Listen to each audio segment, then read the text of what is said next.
안녕하세요. 뻔뻔한 남자친구와 그의 어머니로 인해 파혼하게 된 여성입니다. 저는 홀어머니 밑에서 자랐습니다. 어머니께선 피아노 과외를 하시며 저를 키우셨어요. 아버지는 제가 10살 때 사고로 돌아가셨거든요. 사무실 사람들하고 연말 회식을 하고 오기로 되어 있었는데 아무리 기다려도 아버지가 집에 오지 않으시더랍니다. 어머니 말씀이 평소와 달리 몹시 느낌이 안 좋으시더래요. 그리고 새벽동이 틀 때쯤 경찰로부터 연락을 받으셨지요. 남편이 교통사고가 나서 지금 병원에 있는데 상황이 좋지 않으니 빨리 오라고요. 어머니는 그때도 설마 그게 마지막일 거라곤 생각하지 못하셨답니다. 그래서 절 데려가지 않으셨대요.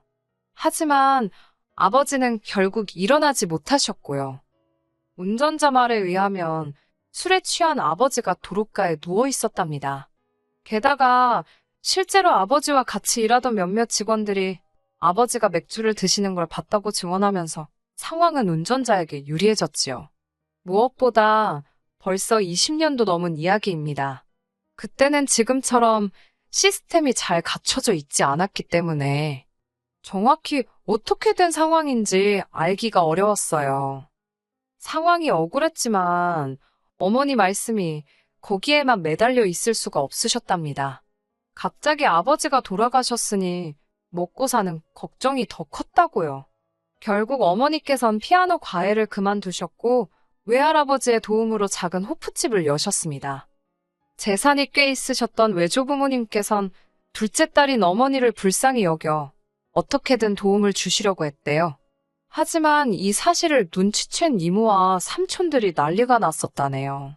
남편 죽은 게 자랑이냐고 재산을 거기다 몰아줄 생각을 하느냐고요. 그랬다간 당신들은 연을 끊겠다고 협박까지 하고 들었으니 외할머니와 외할아버지도 어떻게 달리 방법이 없으셨겠지요. 그나마 두 분이 이모와 삼촌들을 어르고 달래서 어머니께 호프집이라도 해주실 수 있었다고 들었습니다. 그렇다 보니 제가 외가 친척들에게 기댄다는 건 상상하기 어려운 일이었지요. 잘할 수 있을까라는 우려와 달리 호프집은 문전성시를 잃었습니다. 당시 저희 어머니께선 당신만의 특제 소스를 찍어 먹는 꼬치구이를 판매하셨는데 이게 대박을 쳤거든요. 덕분에 10평 남짓으로 시작한 호프집은 금세 2배 이상으로 커졌고 지점도 2개로 늘었습니다. 호프집을 한 지 4년 만에 어머니는 외할아버지에게 받은 도움을 모두 갚으셨고 10년 차에는 집을 사셨어요. 30평대에 새로 지어진 아파트였지요. 그리고 이사를 한 첫날 밤 제가 본 건 혼자 소주를 드시던 어머니의 모습이었습니다. 훌쩍훌쩍 아버지 사진이 든 액자를 앞에 세워두고 혼자 말없이 소주만 들이키셨지요. 그런 어머니께선 정확히 집을 사고 2년 만에 세상을 떠나셨습니다. 장사 준비를 하시다 쓰러지셨는데 몇 시간 만에 발견이 되셨거든요. 손도 못 써보고 그렇게 보내드렸습니다. 제 나이 22살이었고 그렇게 완전히 혼자가 되었지요. 물론 외할아버지와 외할머니께선 이딱한 것을 어쩌냐며 이젠 당신들이 제 부모가 되시겠다 했지만 극구 사양했습니다. 저도 어엿한 성인이었고 무엇보다 이모나 삼촌들에게 시달릴 걸 생각하니 차라리 혼자가 낫지 싶었거든요. 하지만 그때부터 저는 우울증을 앓게 되었습니다. 제 발로 병원에도 가고 했지만 별로 도움이 되는 것 같지 않았어요. 어머니가 운영하시던 가게에는 발도 들이기 싫더군요. 어머니의 차가운 마지막이 자꾸 생각이 났으니까요. 결국 어거지로 반년을 끌고 오다가 전부 다 정리했습니다. 그 사이에 저는 대학도 졸업했어요. 어머니가 돌아가신 해부터 성적 관리가 전혀 안 돼서 취업은 물 건너간 상황이었습니다. 그리고 취업을 한다고 해도 이 상태로 일을 제대로 할 수 있을 것 같지도 않았고요. 고민 끝에 어머니 가게를 정리한 돈으로 작은 카페를 열었습니다. 하지만 제 우울증 증상은 도통 나아지질 않았고 친구들은 이런 저를 딱하게 여겼습니다. 그러던 어느 날 한 친구가 저에게 술이나 마시자고 연락을 해왔더라고요. 어머니까지 돌아가신 이후로 사실 종종 혼술을 마시곤 했습니다만 결국엔 외로움만 더 커지더라고요. 그래서 술을 멀리하던 중이었는데 친구 말로는 여럿이서 마시면 좀 다를 거랍니다. 사실 그 무렵에는 제 우울증이 정점에 이르던 시기였습니다. 어떻게든 혼자 있는 시간을 피하려고 노력하던 때였지요. 그래서 나가게 된 자리였습니다. 저를 포함한 5명이 있었는데 그중 유난히 한 사람이 저에게 관심을 표현했습니다.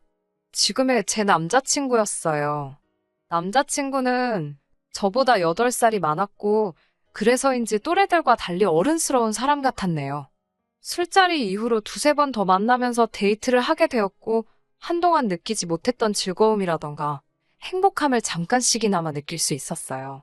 술자리를 주선했던 친구도 좋은 집안에 능력 있는 오빠라며 잘 만나보라고 저를 부추겼습니다. 저희는 얼마 지나지 않아 사귀는 사이가 되었고 솔직히 털어놓자면 저는 많은 부분을 남자친구에게 의지했습니다. 남자친구의 부모님은 2분 다 교육자셨고 남자친구는 중견기업 인사팀에 근무하고 있었어요. 부모님의 교육자라서 그런지 남자친구의 말투는 늘 뭔가 저를 가르치려는 듯 했습니다. 또한 회사 일은 어찌나 바쁘던지 걸핏하면 연락이 되지 않았는데 그 점은 저를 정말 미치게 했습니다. 그럴 때면 자꾸 돌아가신 부모님 생각이 났거든요. 연애 초반에 이미 남자친구에게 제 사연을 허심탄회하게 털어놓았는데도 남자친구는 도통 그 버릇을 고치지 못했습니다. 그렇다 보니 한 달에 1~2번은 꼭 싸우게 되었지요. 그럴 때마다 남자친구는 저에게 헤어지자고 말했고 지금 돌이켜보면 참으로 후회스럽습니다만 저는 남자친구를 붙잡았네요. 그렇게 사귄 지 2년이 되어갈 무렵 남자친구가 저에게 프로포즈를 해왔습니다. 솔직히 왜 결혼하자는 이야기를 안 할까 싶어서 노심초사하고 있었기에 남자친구의 프로포즈가 얼마나 반갑고 기뻤는지 몰라요. 저는 2번 생각지도 않고 그 프로포즈를 받아들였지요. 말 그대로 감격에 눈물을 흘리면서 말이에요. 그리고 2주가 지난 뒤 어머님 아버님께 인사를 드리러 가게 되었습니다. 첫인상은 평범하신 분들이었어요. 2분 다 교육자셔서 그런지 말투도 교양 있고 제가 불편할 법한 이야기는 하지 않으시더라고요. 그러다 저희 부모님 이야기가 나왔습니다. 저는 솔직히 당연히 알고 계실 줄 알았는데 2분 다 표정이 전혀 모르시는 눈치더라고요. 힘들었지만 제 입으로 2분 다 안 계시단 이야기를 전해야만 했지요. 그런데 그때부터 뭐랄까요? 공기가 달라졌다고 할까요? 아버님은 그래도 떨떠름한 표정이시긴 했어도 몇 마디 더 걸어주셨지만 어머님은 아예 저를 쳐다도 안 보시더라고요. 그렇게 인사를 드리고 나오는데 참 서러웠습니다. 남자친구도 눈치를 챘는지 어머님께서 아마 당황하셨을 거고 동시에 제가 안쓰러워서 표정 관리를 못하신 걸 거라며 저더러 자격지심이랍니다. 왜 그렇게 부정적으로 받아들이냐고 저에게 너무 나쁜 쪽으로만 생각하지 말라고요. 이후로 얼마 뒤 평소처럼 카페에서 일을 하고 있는데 남자친구가 말도 없이 어머님을 모시고 왔더라고요. 남자친구 딴에는 제가 그래도 경제력이 있다는 걸 보여주고 싶었던 모양입니다. 하지만 손님들도 제법 있었고 어머님께만 신경을 써드릴 상황이 못 되었어요. 1시간쯤 지나 손님들이 어느 정도 빠지고 나서야 대화를 나눌 수 있었지요. 어머님께서 장사는 잘 되냐고 물어보시면서 저희 어머니가 돌아가실 때 제 앞으로 뭐 남겨놓으신 재산 같은 건 없냐고 단도직입적으로 물어보시더라고요. 아직 남자친구에게도 제대로 말한 적 없던 이야기라 대충 얼버무려서 상황을 넘겨야 했습니다. 사실 남자친구도 저에게 비슷한 질문을 몇 번인가 한 적이 있었습니다. 카페는 무슨 돈으로 차린 거냐? 지금 사는 집은 전세냐 월세냐? 카페 하면서 얼마나 버냐? 솔직히 결혼 이야기가 오가기 전에는 어찌 보면 민감한 부분이라 말하지 않았었고요. 결혼 이야기가 나온 뒤로는 갑자기 재산 이야기를 하는 것도 웃겨서 타이밍을 재고 있었달까요? 그런데 어머님께서 먼저 그런 질문을 하시니 당황스러워서 말이 잘 안 나오더라고요. 그래서 의도치 않게 얼버무리게 되었지요. 그런데 제 대답이 어머님께 탐탁치 못했던 모양입니다. 다시 저에게 한마디도 하지 않으셨으니까요. 이후로 1달쯤 지난 추석이었습니다. 남자친구 집은 1년에 6번 제사를 지낸다고 들었거든요. 어찌됐건 결혼하겠다고 인사도 드린 상황이고 명절에 혼자 집에 있는 것도 내키지 않았습니다. 그런 제 마음을 안 건지 남자친구가 이번 추석에는 어머님 좀 도와드릴 수 있겠냐고 묻더라고요. 다른 여자들은 어떻게 생각할지 몰라도 저는 남자친구의 제안이 고마웠습니다. 저는 흔쾌히 좋다고 했어요. 그리고는 추석 전날부터 가게 문 닫고 남자친구 본가에 머물면서 시장 가서 장 보는 것부터 청소까지 하루 종일 꼬박 도와드렸지요. 아버님께서는 어머님더러 당신 아주 며느리 복이 있는가 보다고 저에게도 기특하다, 장하다, 요즘 애들 같지 않다며 싱글벙글 좋아하셨습니다. 청소까지 마치고 나니 어느덧 밤 10시가 다 되었고 손님방에서 자게 되었어요. 그런데 다음날 어머님께서 저더러 아침 먹었으면 슬슬 집에 가라고 하시더군요. 솔직히 서운한 마음이 들기 전에 당황스러웠습니다. 당연히 명절을 같이 보낼 줄 알았고 친척분들한테 인사도 드리겠거니 생각했거든요. 하지만 어머님께선 사람 일이 어찌 될 줄 알고 결혼도 안 했는데 인사를 하냐며 어른들이 흉본다고 하시더라고요. 서럽고 구차한 마음에 결국 제가 먼저 인사드리고 나왔습니다. 남자친구도 따라 나오지는 않고 현관 앞에서 조심히 가라고 하더라고요. 남자친구의 입장을 이해 못하는 것도 아니었고 어머님의 말씀도 무슨 의미인지 알아는 들었지만 참 서글펐네요. 게다가 생각지도 못한 문제가 또 저를 기다리고 있었습니다. 그건 바로 남자친구의 재정 상황이었어요. 나이도 저보다 8살이나 많았고 성실하게 직장 생활을 하고 있었으니 당연히 어느 정도 모아둔 돈도 있을 거라고 짐작했지요. 하지만 남자친구 말이 저와 만나는 동안 여기저기 투자를 하면서 생각지 못한 손해를 많이 봤답니다. 저를 행복하게 해주려다 그랬다나요? 어이가 없어서 정확히 그래서 얼마가 남았냐 물으니 4천만 원이 전부라 했습니다. 제가 실망한 표정을 감추지 못하자 너는 얼마나 모았냐고 속물이냐면서 표정이 그게 뭐냐고 짜증을 내더라고요. 어찌됐건 남자친구가 결혼 상대였으니 계속 숨기기도 그래서 저는 고민 끝에 제 앞으로 아파트가 있다고 말했습니다. 어머니가 떠나신 이후로 계속 빈집 상태로 있던 곳이지요. 곳곳에 어머니와의 추억이 깃든 그 큰 집에서 혼자 있자니 부모님 생각도 너무 많이 나고 그럴수록 점점 더 우울해지더라고요. 그래서 팔찌도 새를 주지도 않고 비워둔 상태였어요. 하지만 결혼을 앞둔 마당에 더는 숨기면 안 되겠다 싶었습니다. 그래서 아파트뿐만 아니라 그 밖에 대략적인 재정 상황을 털어놓았어요. 제 이야기를 들은 남자친구는 얼굴에 화색이 돌더군요. 지금까지 그 이야기를 왜 안 했냐며 저더러 맹출합니다.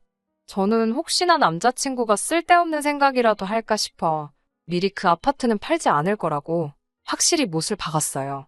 정리할 생각도 없고 마음의 준비도 안 되었다고요.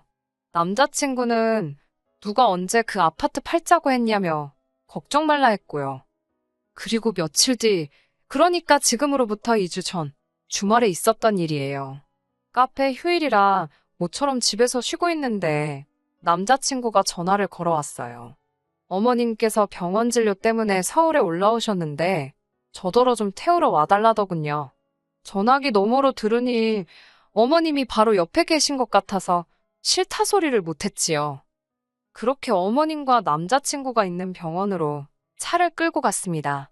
두 사람을 태우고 어디로 갈 거냐 물으니 어머님께선 갑자기 제가 물려받았다는 그 아파트에 한번 가보자입니다.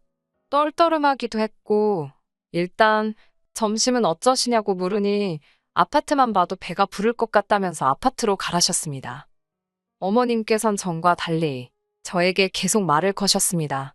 이런저런 질문도 하셨고 그러다 물려받은 재산이 얼마나 되는지 물어보시더라고요. 저는 얼떨결에 대답을 했고 어머님께선 남자친구와 마찬가지로 왜 진작에 이야기하지 않았냐며 돌아가신 저희 부모님이 저를 많이 사랑하셨던 모양이랍니다. 그 말이 왠지 제 귀에는 곱게 들리지가 않았지만요. 그렇게 40분쯤 달려 아파트에 도착했습니다. 어머님께서 자꾸 들어가 보고 싶다고 하셨지만 제가 그건 싫다고 완곡하게 거절을 했어요. 그러자 어머님께선 의심스러운 눈초리로 확실히 제 집 맞냐입니다.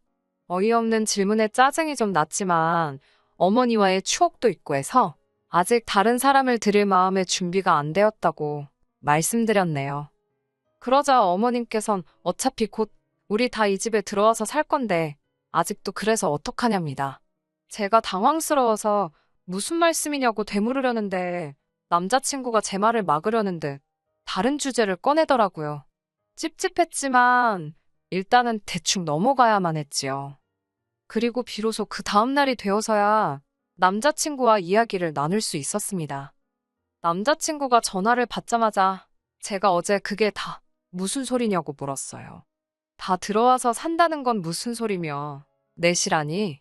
그러자 남자친구가 자기가 제 점수 좀 따려고 제가 결혼하면 제 아파트에서 어머님 아버님을 모시고 살겠다 했다고 거짓말을 했답니다. 그러면서 이참에 한번 생각해 보래요. 멀쩡한 아파트를 두고 뭐하러 오피스텔 살면서 생돈을 버리냐고요. 그리고 어머님 아버님 두 분 다 이제껏 아파트에서 한 번도 살아본 적이 없으시다며 너무 좋아하실 거랍니다. 남자친구가 떠드는 소리를 듣고 있는데 제 마음이 엄청난 속도로 차갑게 식으면서 동시에 냉정해지더라고요. 갑자기 제가 물려받은 게 있다는 이야기를 듣고 다정해지신 어머님이 솔직히 어이가 없었고 자기 멋대로 거짓말을 해놓고선 절 설득하려 드는 남자친구도 한심해 보였지요. 저는 남자친구에게 이렇게까지 해서 할 결혼인지 모르겠다고 다시 생각해보자 했습니다. 그러자 남자친구는 자기가 판을 다 깔아놨는데 뭐가 문제냐고 따지더군요.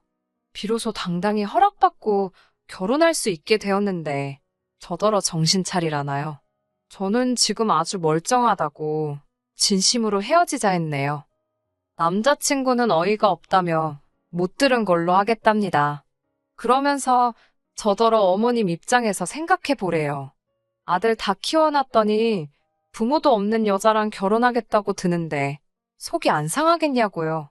그래도 이제나마 다행히 어머님 아버님께서 속상한 마음은 접고 저를 받아주신다는데 왜 고마운 줄을 모르냐며.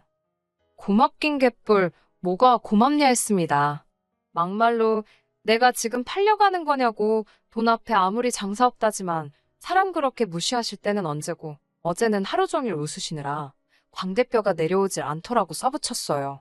그리고는 더 말하기도 싫다고 내가 눈이 삐었던 것 같다고 전부 없던 이야기로 하자 했네요.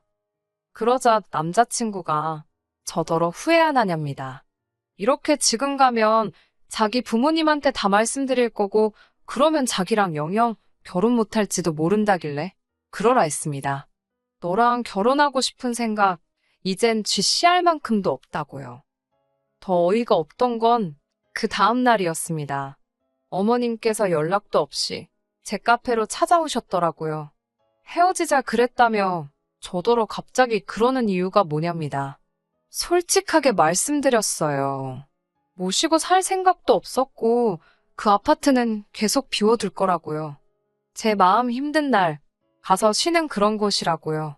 그러자 어머님께선 조근조근한 말투로 제 생각이 얼마나 어리석고 비경제적인지 설명을 하시기 시작하셨습니다.